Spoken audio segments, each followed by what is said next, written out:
This is Monday Morning Meditations number 273 on the Rising Man podcast with Jeddy Azuma. Sometimes you got to get punched in the face in order to grow.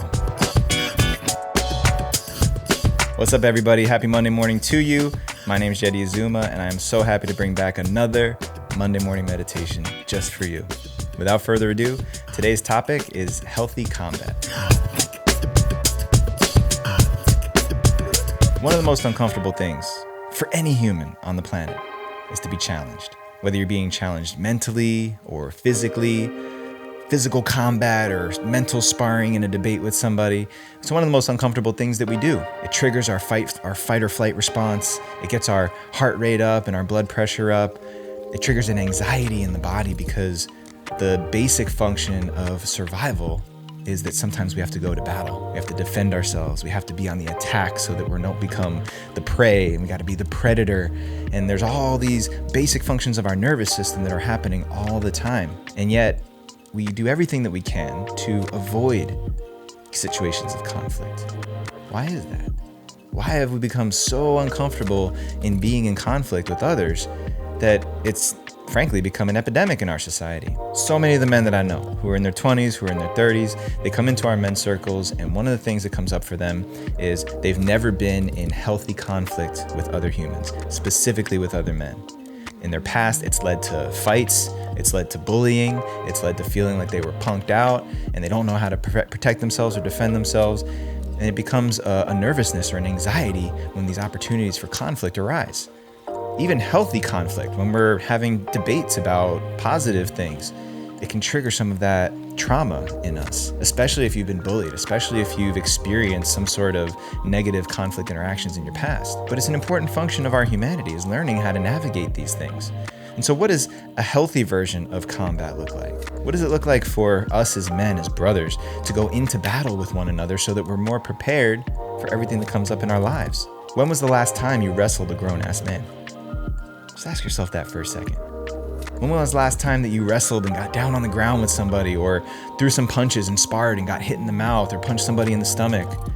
There's a healthy way to do that. Problem is that most of us have experiences with conflict, especially physical conflict, that was negative, that was traumatic, that was the result of some sort of bullying, existential threat to our survival. And so we need to recondition our nervous systems to recognize that conflict is healthy. Conflict is dynamic. Polarity, masculine, feminine, this energy of positive and negative that collides with itself, that's the genesis of life. And so if we're dancing around it and trying to avoid that dynamic tension that combat and conflict can present, then we're simply just trying to avoid the challenges we have in our lives. Healthy combat. Choosing to engage in physical opposition with another man, and doing it by having agreements, keeping each other safe. There's ways that we can push our energy up against each other to develop that fortitude to go into moments of conflict. Whether we win or lose, it's irrelevant, but just proving to ourselves, mostly to our nervous system, that we can survive this. Because if I don't trust that I can survive physical conflict, I'm gonna run the other way every time. That's self-preservation at its finest. If I don't believe that I can stand on my own 2 feet and protect myself, then my best option is to run the other way. And the way that shows up in my life is I avoid difficult moments. I'll sabotage myself. I'll distract myself from the opportunity to step forward and lean into combat. So we have to recondition ourselves to engage in these conflict moments. And there's healthy ways that we do that. In our men's circles, one of the best things that we do is build trust by challenging each other, calling men forward, saying F you to each other when we need to, when we're telling a man, you're not looking at what we're pointing at. Saying to a man, you're full of shit. You need to get your act together. Saying that from love and being able to receive that, knowing that the man who's sending that my way is doing it from a place of care. That is rehabilitative. That is restorative. That's some of that medicine that's really uncomfortable. The first time a man stood me up and hit me with one of those, I almost froze. In fact, I did freeze. My body didn't know what to do with that. But the follow-up and the follow-through from that man, letting me know he cared about me, seeing that man in tears for how much he cared about me and my ability to overcome that thing that I kept running into.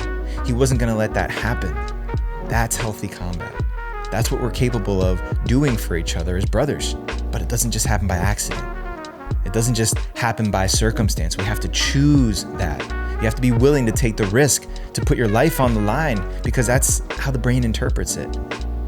In reality, when there's a safe space for that and there's agreements, and you know that that's coming from a place of care, and there's nothing that as a community, as a circle, we can't handle, we can go to battle with each other.